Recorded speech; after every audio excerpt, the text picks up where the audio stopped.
Wait lang! Huwag kang mag-skip ha! Dahil ang sasabihin ko ngayong posibleng hindi mo pa narinig kahit trending na. May nagsasabing organisadong korupsyon sa loob ng sistema.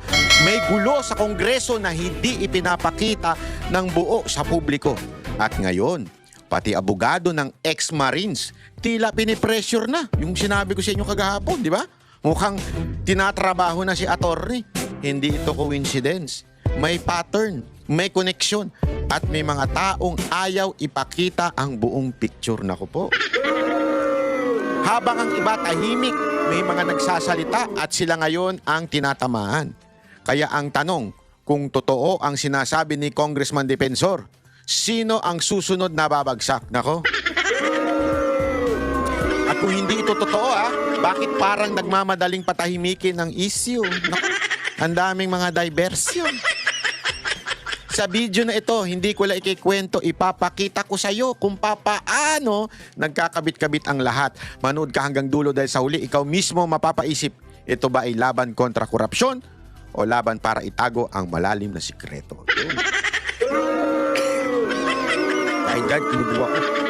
Nako, matindi ho itong pag-uusapan natin ngayong araw na ito. Malupit na mga kwentuhan ito. Nako, kaya abang-abangan lang kasi sa bandang dulo meron tayong sasabihin. Ako po pala si Banat Bay. Sana ho ay panoorin ninyo at kung pwede mag-subscribe na rin po kayo kasi alam mo marami po tayong ikikwento sa inyo na tila talagang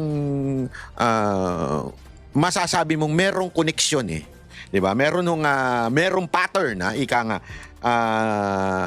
na nangyayari ngayon na masasabi mong ba tama ata talaga. Kaya eto, antay na, pag-usapan na natin. Simulan na kagad natin. Isa munang matinding palakpakan. Dahil pag tama, pinapalakpakan natin. At pag mali, binabanatan natin. Gago! Yan po si Banat Bay. Okay? Pag-usapan na ho natin una-una sa lahat yung nangyayari ho sa Kongreso. Kasi may matinding nangyayari sa Kongreso. Ito, napakatindi ho nito. Panoorin nyo na ito. Bibigyan natin ng reaksyon at ikikwento ko sa inyo ang tunay na nangyayari. Si Boji, bata pa yan, magkaibigan na kami. Yung tatay niya, kaibigan ko. Yung mga kapatid niya, kaibigan ko lahat. I'm a very close, good, and avid fan of the D family. Ito nga pala yung nagtanggal kay nag-suspend kay... tama ba ako? Ito yun di ba? Yung nag-suspend kay Barsaga. Ingat din tayo sa binibitawan nito pero ang maganda kasi dito mga kababayan, baka akala nung iba, puro Duterte supporter o DDS ang mga nag-aakusa sa gobyerno diyan sa Malacanang at saka dito mismo sa mga pamumuno ng Kongreso, mga congressman. Hindi ho. Kita nyo naman si Chanco, dugong bultot balat niyan, pulahan. Pero may isang pattern kayo mapapansin. Di ba kay Chanco, lagi niyang binabanatan yung mga leadership o mga congressman, pero lagi niyang inililigtas si Marcos. Eto rin, ganun din ang ginagawa. Di ba? Nilalaglag din niya yung mga kasamahan niya, pero laging inililigtas ang mga Marcos. So may tila pattern.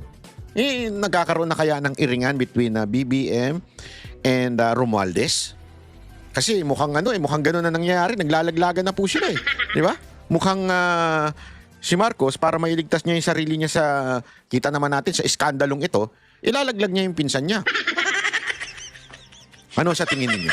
Ayan ang pag-uusapan natin hanggang dulo, kaya abang-abang lang tayo dyan. But he is not doing what he is supposed to do. Hindi na kontento si House Deputy Speaker at Antipolo 1st District Representative Ronnie Puno sa liderato ni Speaker Faustino Boji III. Chairperson at Acting President ng National Unity Party si Representative Puno, ang ikalawang pinakamalaking political party sa House of Representatives. Bunsod nito, kinukonsidera na umano ng kanilang partidong pag-usapan ang susunod nilang aksyon sa congressional break kung mananatili pa ba o hindi na sa majority block ng Kamara. Kung ikaw rin, ikaw ang tagapagsalita ng 300 na congressmen, di ba? Dapat siguro iuna mo yung iba para hindi ka naman maakusa na sinasamantala mo ba yung katungkulan bilang taga-negotiate para sa Kongreso. Ito ang pinapatamaan niya dito, yung si House Speaker D. Sa recess na mangyayari, magmi-meeting kami ulit. Ang ina, may recess pa talaga. Gago! Ang lupit talaga ng mga congressman natin. Habang naghihirap ang mga Pilipino, talagang magre-recess pa sila. Gago! Alam mo ba't ako naiirita sa part na yan? Kasi sa ibang bansa, tuloy-tuloy yung mga government official nila na, alam mo yun, gumagawa ng paraan para makasurvive sa gera. Parang tayong itong Pilipinas parang lutang, ano? Antindi na ho nangyayari, 'di ba? Lalo na dun sa si Trump, 'di ba? Bumanat ng gera, bla bla bla. Tapos doon sa may isang anong pangalan, nakalimutan ko na yung ano na yun, na bawal tumawid doon, ayaw patawirin ng Iran yung mga krudo. Humingi na ng tulong si Trump sa ibang bansa, natulungan sila. Tapos tinanggihan na sila si Trump, tinanggihan ng Japan, tinanggihan ng kung ano-anong bansang hiningan niya ng tulong. So ibig sabihin, talagang magkakaroon ng oil crisis, ika nga. Pero tayo, anak ka ng wewe. Anak ka ng wewe. Hirap na yung ating mga TNBS. Hirap na yung ating mga kababayan sumakay kasi marami nang hindi daw bumabiyahe. Ngayon nga, sa totoo lang, aking favorable yun yung nabawasan ng traffic. Pero kawawa ho yung ating mga kababayan. Yung ating mga kababayan, hirap na hong sumakay. Hindi ho ako nagbibiro, hirap na ho silang sumakay dahil marami na ho ang ayaw ng bumiyahe kahit nga yung mga, 'di ba, yung ngayon ang matipid talaga yung mga anong tawag doon, yung tricycle, mga motor taxi, 'di ba? Hirap na nga ho sila. Yan na nga yung last resort para ho magkaroon tayo ng transportation. Nakakaawa ho tayo, sa totoo lang ho. Ako awang-awa ko kasi sa ibang bansa ang sarap maglakad. Yung tren nila, grabe, ang ganda. Di ba? Yung kanilang transportation, yung bus, ang ganda, maayos ang sistema. Habang tayo, nagtsatsaga na lang tayo sa motor-motor. Tapos eto pa, yung mga motor natin, hindi man lang inaalagaan. No, balita ko nga, may isang motorcycle riding taxi company na ang taas ng ng kanilang 20% o 30% ang kaltas, habang yung iba 10%. Kaya nananawagan ng TNBS, yung presidente ng organisasyon ng TNBS, nananawagan na baka pwedeng i-regulate na at magkaroon na ng batas na gawin na lamang standard, ika nga, 10% ang ibabawa sa mga nagmumotor. Alam mo, naaawa ko Sa totoo lang hindi ako nagbibiro. Ako, nabibuisit ako sa kamote rider nakakabuisit ang kamote rider. Pero ngayon yung nangyayari, naaawa ko sa kanila. Kaya minsan, maiinit ang ulo. Kaya minsan, nagiging kamote, naghahabol. Kaya tuloy nababangga. Dahil nga naman, halos wala na silang kinikita. Tapos may riding 30% ang hinihingi, 20% ang taas. Sana pwedeng solusyonan ng ating mga mambabatas na magkaroon ng batas na 10% lang o i-regulate ng pamahalaan itong mga riding taxi na tanging masasabi natin mababa. Ito na lang ang mababa na transportasyon sa mga kababayan natin. Pero dahil dyan, ano nangyayari? Hirap sumakay ang mga Pilipino. Ito yung sinasabi kong dahil sa putang inang korupsyon, dali kahit yung nasa baba. Maniwala ko kayo sa akin, dapat ayusin ito Alam nyo kung bakit? Ito, sasabihin ko sa inyo. Sa Davao City, hindi mahirap sumakay. Libre pa rin ang kanilang bus. Saan ka nakakita? Ibig sabihin lamang po mga kababayan, it is possible.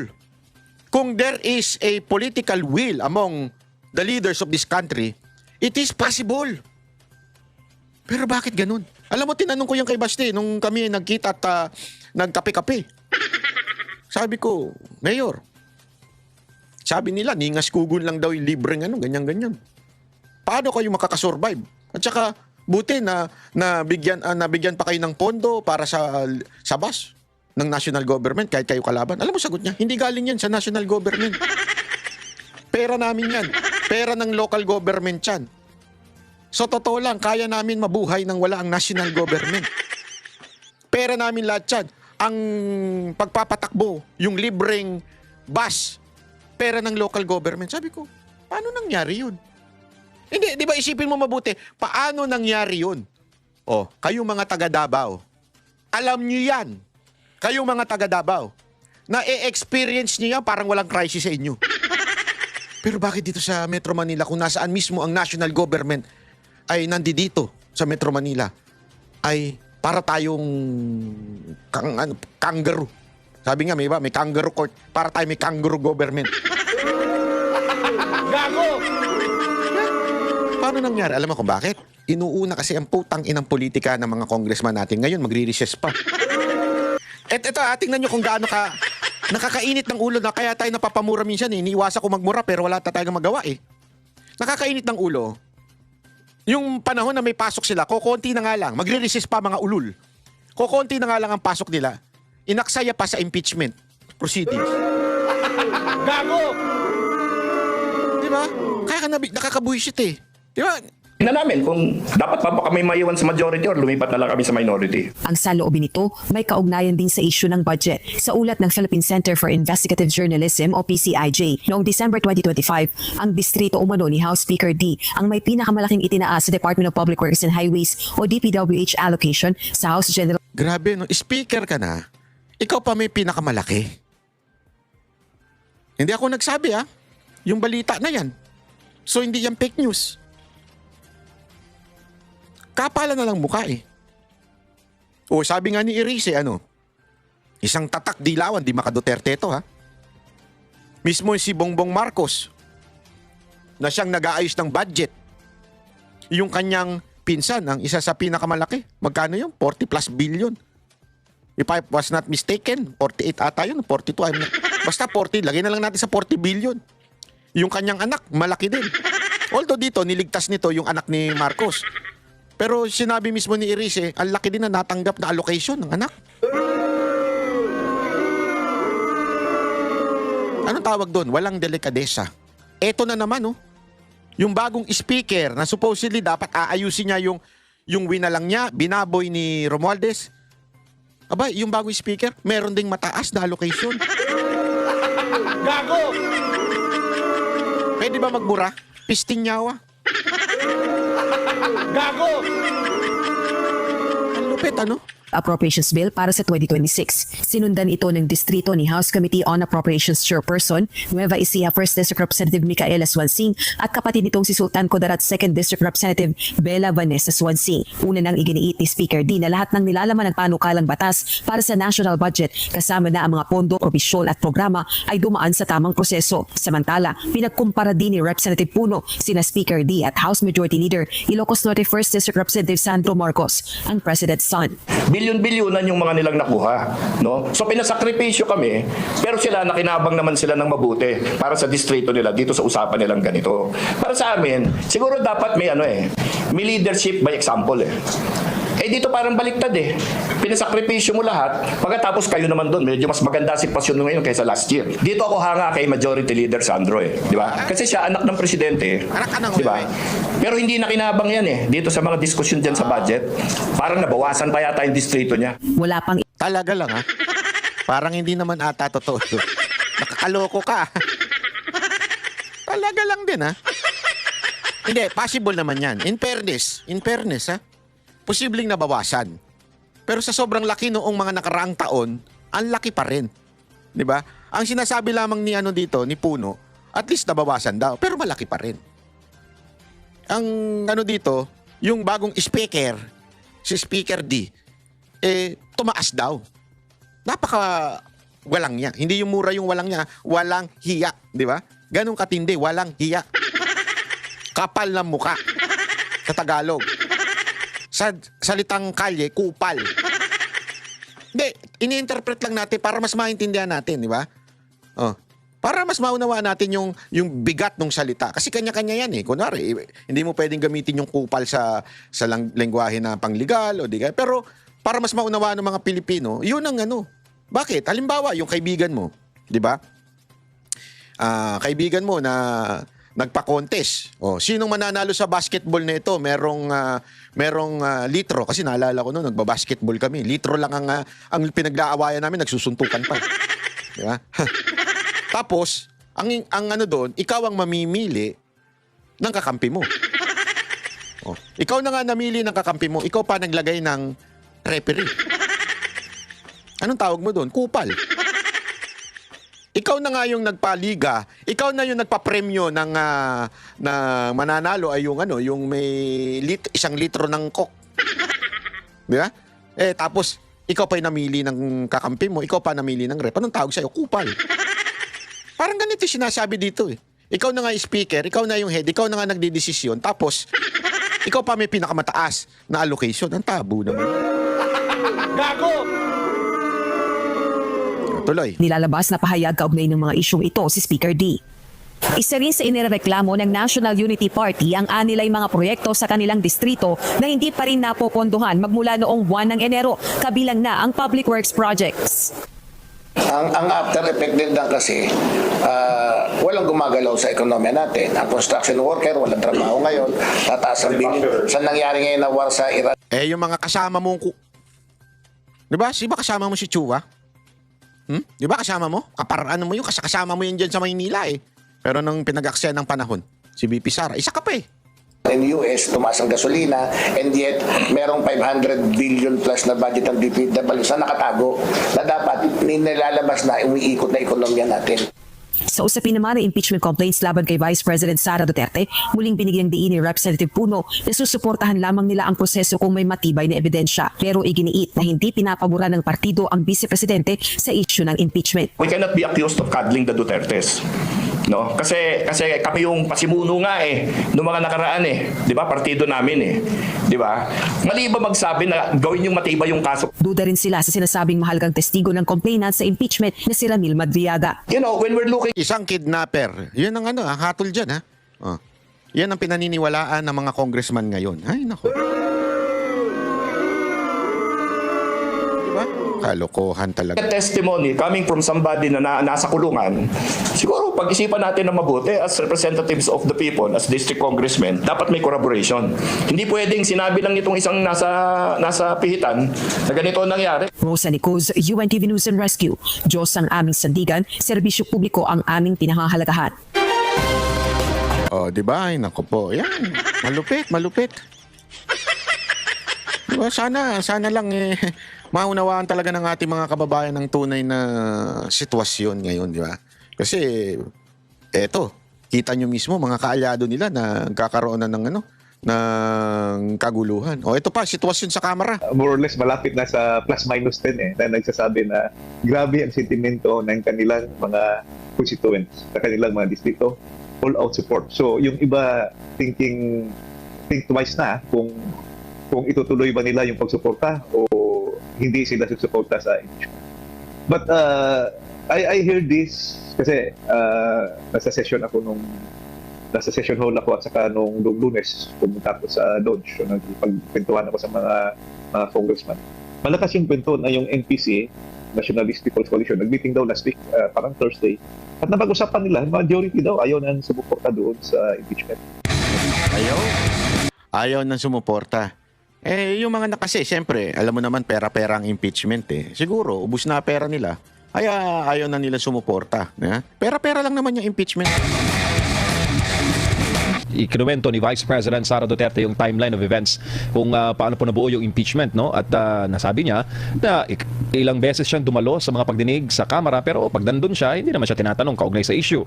Kaya marapat niyang sinagot yung mga issue na yun at naka-timeline pa. Gaano kahalaga kong na may ganyang platform ang Vice President na hindi hostile na ipapaliwanag niya yung kanyang panig on national TV?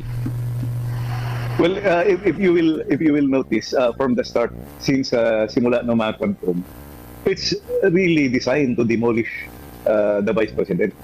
Kita mo yung demolition job, grabe yung kanilang media campaign sa mainstream media, sa social media. Hindi pa nga lumalabas yung mga responses, hindi pa lumalagas yung formal reply, yung formal investigation, katakot-takot na accusations doon sa iba-ibang hearings sa Committee on Appropriations, pagdating sa Quadcom.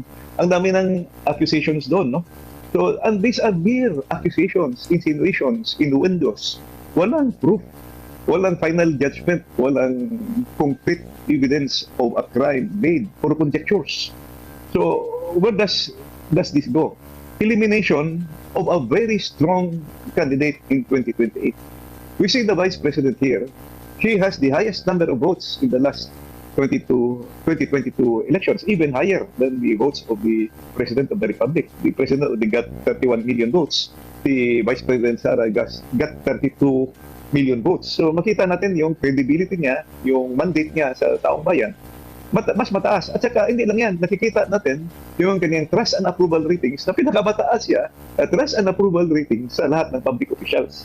And you are going to impeach somebody who has a very, very high trust and approval ratings, even higher than the President, higher than the Senate President, higher than the Speaker of the House or Chief Justice. So pinakamataas talaga si Vice President Sara Duterte in terms of approval at hindi lang yan. Lahat ng surveys na lumalabas para 2028, even though this early, lumalabas na siya ang frontrunner, siya ang top-notcher. Kaya makikita mo talaga na demolition job itong ginagawa. Wala silang pwedeng mailabas na kalaban na malakas for 2028. So demolish nila. So they try to remove her by impeachment. Kasi ang plano talaga, makikita mo na gusto nila i-disqualify siya para hindi na siya eligible to run for public office, particularly in 2028. But sa tingin ko, MJ, kahit saan ka pupunta ngayon, yung taong bayan very much aware. Thank you very much for SMNI. Maraming salamat sa mga social media activists natin, yung mga vloggers na lumalabas palagi at sinasabi yung totoo, no? Nakikita natin yung taong bayan, nagsasalita na talaga ngayon, nakikita nila yung yung nangyayari, nakikita nila yung ginagawa kahit hindi pinipick up ng bayaran media. Nakikita natin pinapasa-pasa na yung mga pinapasa na yung mga important na mga video, important news items, news articles. So makita natin na aware ang taong bayan sa mga nangyayari. Saka hindi lang yan, makikita natin sa mga news items, news articles sa Facebook, sa YouTube, sa social media, TikTok, yung mga likes. Makita mo yung likes saka yung yung laughing pinagtatawanan yung mga press releases, yung press releases. No? Kikita natin kung ano na yung totoong sentimento ng taong bayan. Opo, Kong, binanggit po ninyo ang katagang totoong sentimiento. Ano ba talaga totoong sentimiento sa House of Representatives? Incumbent member po kayo ng 28th Congress. Ang inyo pong mga assessment ngayon, malamang, ganun din po siguro ang tingin ng mga nasa HREP. Pero ano ba what's the real score, sir, inside? Ambivalent ang feeling ng karamihan ng mga congressman. Kung ang congressman ay makikinig lang sa taong bayan, ang ibig kong sabihin yung boses ng mga tao na kanilang re-represent. So I urge the members of the House, kahit yung mga senador natin, during the break, meron kaming tinatawag na Lenten break, March to May pagbalik namin. Consult your constituents. Makikita natin na yung mga constituents, ang approval ratings ni Vice President mataas talaga. Hindi sila naniniwala dito sa mga accusation. And remember, she has 32 million votes. We or you cannot disenfranchise. So maganda yung sinasabi ni Representative Ungab dito no, na yung mga kababayan natin talagang nagiging aktibo, hindi lamang sa social media. Kaya wag tayong bibitaw. Alam niyo kung bakit? Maniwala kayo sa hindi. Ito hong social media ay malaking parte ng aksyon na gagawin ng mga congressman natin. Kaya nga ngayon, 'di ba, sinasabi nga ni Congressman Ungab, yung likes, heart, laughing, napapansin niya ng mga congressman natin. At tandaan ninyo, itong mga congressman, kung bakit sila bumabaluktot pagdating na kay VP Sara Duterte, bakit sila nagbabalimbingan, bumabalik sa mga Duterte? Kasi nakikita nila yung mga constituent nila. Kaya malaki yun malaking parte yun ng kanilang decision making. Kasi nakikita nila, itong mga constituent ko hindi naniniwala sa katarantaduhan ng mga kasamahan namin at katarantaduhan namin. Mas mabuti pa sigurong magbago na kami habang maaga kaysa sa mawalan kami ng boto. Remember, iba kasi yung usapan ng midterm. Sa midterm nga, nadali na sila Nasa kanila lahat ng power nun Kanila pa ang COMELEC nun. Iba na usapan pagdating mo ng yung 2028 election, nakasabay ang presidente. Iba na hong usapan yun. Makikinig na talaga ang mga congressman. Kaya marami nang natatakot na congressman na bumanat kay VP Sara Duterte. Then nakikita nila, kayong mga netizens, tayong mga nagkokomento. Alam nyo kung paano ko masasabi na malakas yan? You know how? Sila mismo nag-hire ng mga trolls just to have positive comments sa kanila at bashing sa mga kalaban. But again, these trolls have many accounts. Ibig sabihin, hindi sila makaka-persuade ng boto. Sila ay mga lamang. Hindi sila makakagawa ng boto dahil sa isang account. Sa isang tao, mga 20 na account. O kahit pa 100 yung account nila O sige, marami nga nagko-komento pero tinatalo pa rin sila ng mga tunay na accounts. Eh ilan po ang mga accounts na yun? Kaya tayo mga OFW, yung mga OFW natin mga kababayan, malaking bagay yung mga pagko-comment ninyo, pag-share ninyo ng mga video. Kaya huwag kayong bibitaw lalong-lalo na sa banateros na nakapokus lang sa issue. Kasi yan na po ang usapan namin, focus tayo sa issue. Huwag na tayo makikisali sa mga gulo ng ilang mga vlogger. Tayo, focus tayo sa issue, sa lipunan. Yan ang ating gagawin. Kaya kayo ay kapit lang dito sa banateros. Para sa bayan ang ginagawa namin eh. Para sa bayan talaga. Kaya maasahan ninyo na mailalabas namin ang lahat ng dapat ilabas.